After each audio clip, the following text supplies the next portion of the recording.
Assalamualaikum warahmatullahi wabarakatuh. Halo anak-anak, apa kabarnya hari ini? Semoga kita selalu dalam lindungan Tuhan Yang Maha Esa dan diberi kesehatan. Kali ini Bapak akan memberikan materi tema 7 tentang indahnya keragaman di negeriku, subtema 2 dan 3, muatan bahasa Indonesia. Kompetensi dasar yang akan dicapai pada pelajaran kali ini adalah 3.7, menggali pengetahuan baru yang terdapat pada teks, dan 4.7, menyampaikan pengetahuan baru dari teks non-fiksi ke dalam tulisan dengan bahasa sendiri. Pada materi sebelumnya, yakni subtema 1, kita sudah belajar tentang kata-kata sulit dan juga mendapatkan pengetahuan atau informasi baru dari teks non-fiksi. Kali ini kita akan mendalami materi tentang ide pokok dalam paragraf. Baiklah, di sini kita akan mengingat kembali pengertian dari ide pokok. Ada yang masih ingat? Ya, ide pokok adalah ide atau gagasan yang menjadi pokok pengembangan paragraf. Oleh karena itu, nama lain dari pokok atau ide pokok adalah gagasan utama. Ide pokok terdapat di kalimat utama, dan di setiap satu paragraf hanya ada satu ide pokok. Satu hal yang perlu kamu ingat adalah kalimat utama tidak sama dengan kalimat pertama. Kalimat utama bisa ada di kalimat pertama, bisa pada kalimat terakhir, atau bahkan kalimat pertama dan terakhir. Ada 5 langkah yang dapat kita gunakan untuk menemukan ide pokok dengan mudah. 5 langkah itu adalah: yang pertama, baca seluruh paragraf dengan cermat. Yang kedua, cermati kalimat pertama hingga akhir. Yang ketiga, baca kalimat demi kalimat sampai kamu menemukan ide pokok paragraf. Dalam satu paragraf, ide pokok biasanya terletak di awal, akhir, atau awal dan akhir paragraf. Yang keempat, tandai ide pokok tiap paragraf. Dan yang terakhir, tandai info penting dalam tiap paragraf.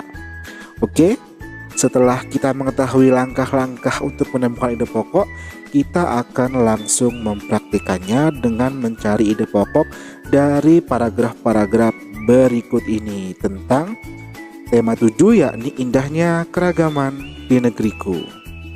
Baiklah, teks non-fiksi yang pertama, Orang Kanakes si suku Baduy. Banten merupakan sebuah provinsi di Pulau Jawa bagian barat. Provinsi Banten memiliki kekayaan alam dengan pemandangan indah, termasuk pegunungan dan pantai. Di pegunungan Kendeng dengan ketinggian 600 meter dari permukaan air laut, tinggal masyarakat adat yang biasa kita sebut suku Baduy. Namun masyarakat suku Baduy lebih senang menyebut diri mereka Urang Kanekes. Dalam bahasa Sunda, urang berarti orang.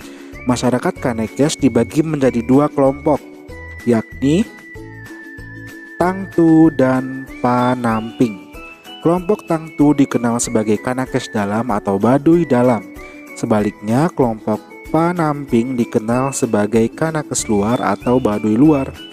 Kelompok Kanakes Dalam atau Baduy Dalam tinggal di 3 desa, yaitu Cikertawana, Cikesik, dan Cibeo.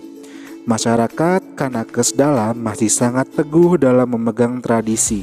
Mereka tidak menggunakan alat-alat elektronika, tidak menggunakan alas kaki, tidak menggunakan kendaraan sebagai alat transportasi, serta menggunakan pakaian adat yang ditenun dan dijahit sendiri. Mereka menganut kepercayaan tradisional Sunda Wiwitan dan dipimpin oleh seorang Puun. Puun juga berkedudukan sebagai pemimpin masyarakat Kanakes. Kelompok Panamping sedikit berbeda dari masyarakat Kanakes Dalam.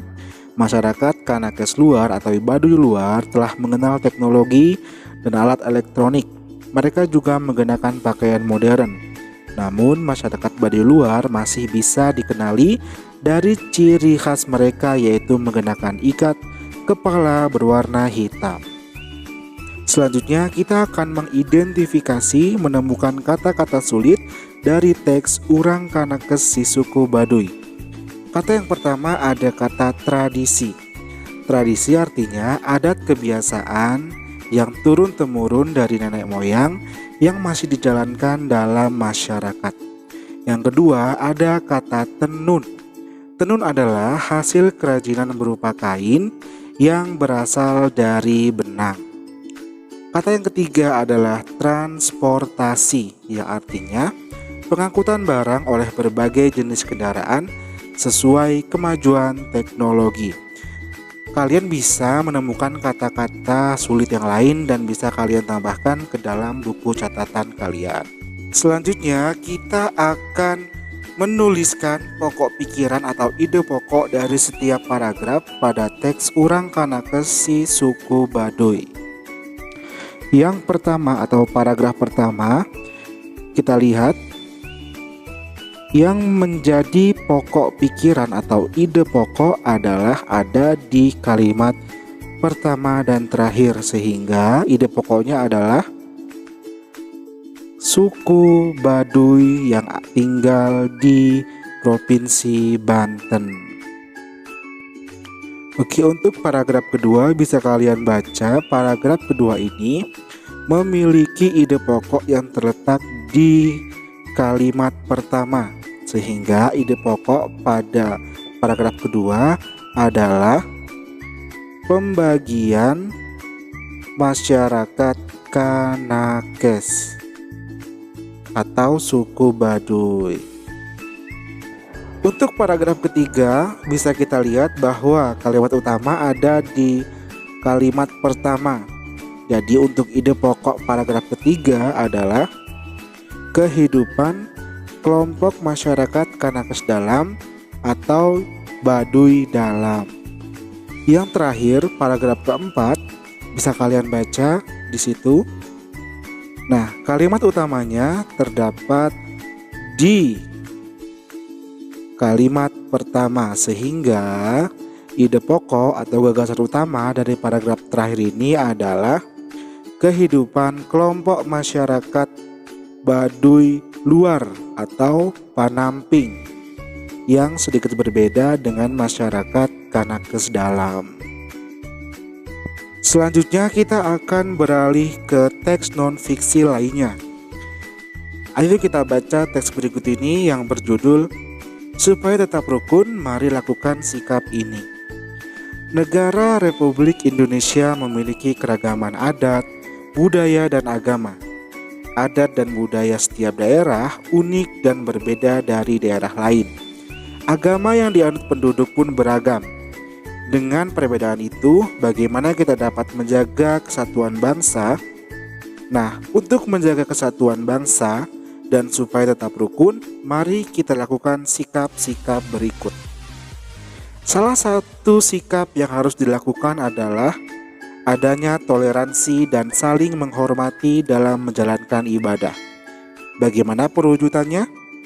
Salah satu perwujudannya, kita tidak boleh menghina teman yang berbeda agama. Selanjutnya, saat teman kita sedang beribadah, kita tidak boleh mengganggu mereka. Sikap lain yang harus dilakukan yaitu menghargai kebudayaan dari berbagai daerah di Indonesia. Negara kita kaya akan berbagai kebudayaan daerah.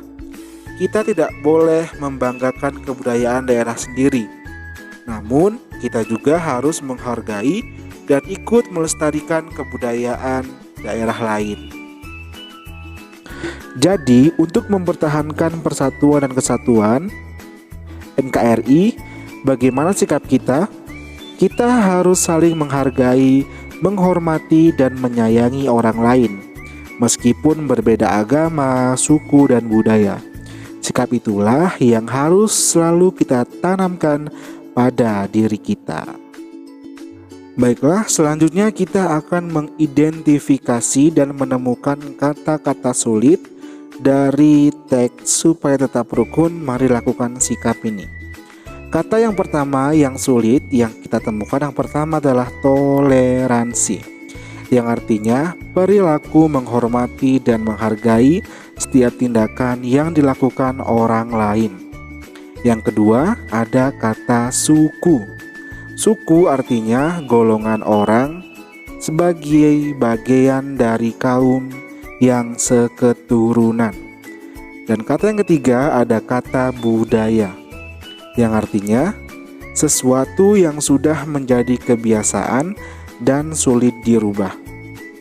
Jika ada kata-kata lain yang kalian temukan dan menurut kalian itu sulit, kalian bisa menambahkannya dan mencari artinya, lalu kalian catat di buku kalian masing-masing. Nah, selanjutnya kita akan menuliskan pokok pikiran dari setiap paragraf pada teks supaya tetap rukun. Mari kita lakukan sikap ini.